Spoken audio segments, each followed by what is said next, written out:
The White House says it's working to schedule a meeting between Russian President Putin and Ukrainian President Zelenskyy. Joining us right now is the former NATO Supreme Allied Commander Wesley Clark. He's a retired four-star Army general and now chairman and CEO of consulting firm Wesley Clark and Associates. And General, let me just ask what you thought. I don't want to be leading the witness. What was your takeaway from what you've seen over the last 3 or 4 days? Well, I think it's a good thing that the dialogue's underway. Everybody obviously wants the fighting to stop, and got to commend the president for taking the lead and trying to bring people together to get it stopped. But the question really is, what is Mr. Putin's ultimate aim and strategy? And so where we are right now in this is that we've given up on the concept of a ceasefire, apparently. So the fighting will go on. The bombardment of killing of civilians in Ukraine by Russia will go on. Meanwhile, we're talking about security guarantees and details, and President Zelenskyy wants a personal meeting with Putin.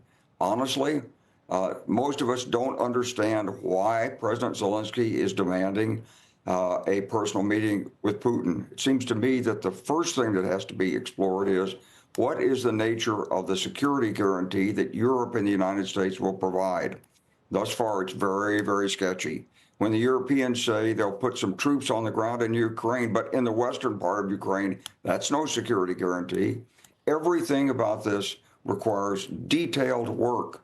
And so the bottom line assessment is you're going to get a bad agreement if you push the pace up at the rate we're pushing it without a lot of detailed examination of what are the conditions that will invoke the security guarantee. What is the security guarantee? What is the U.S. role? What is the preparation of the United States to fulfill that role? What is the binding legislation in the United States that will compel us to do it?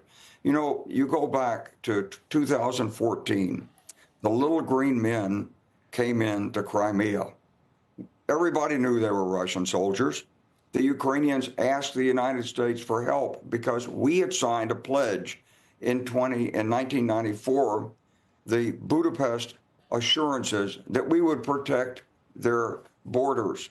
President Obama said, no, let them have it. We'll try to deal with this diplomatically. Don't provoke Mr. Putin, or words to that effect, privately to the Ukrainians.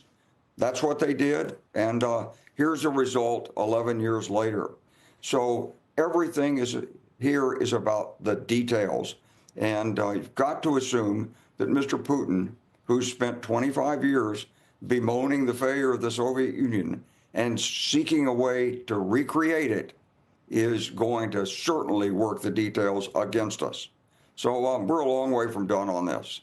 Okay, so that is the interesting part. It's very hard, if not impossible, to trust Putin, knowing what he's done in the past, knowing the agreements he's signed and then violated time and time again.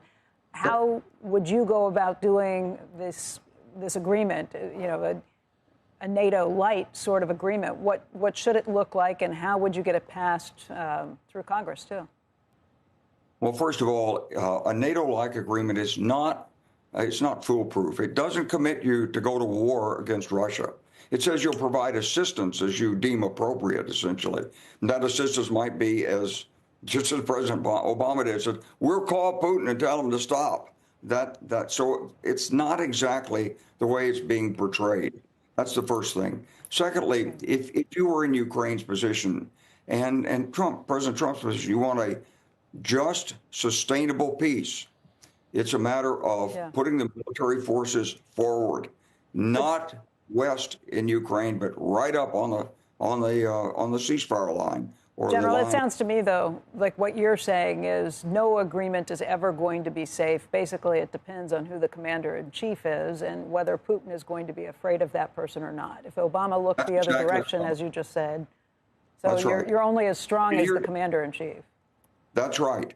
And, you know, we've been lulled, for I hate to sound like an historian on this, but, you know, we started the Cold War with strategic nuclear superiority, and President Trump is exactly right to be concerned now about our strategic defense in the United States, because in a multipolar world, mutual assured destruction does not provide the level of deterrence for the United States that we thought it did during the Cold War.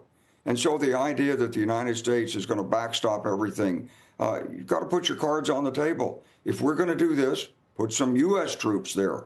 Put them east of Kyiv so that Russia can't sweep forward across the broad, wide open steppes of Ukraine and take the rest of the country. Because as long as Mr. Putin says he's going after the root causes of this, the root causes are he doesn't control all of Ukraine, the Baltics are independent, and NATO is a strong alliance providing security in Europe. Those are the three root causes he's going after. So we've got to be careful that this agreement doesn't just slide us into the next period of conflict in Europe.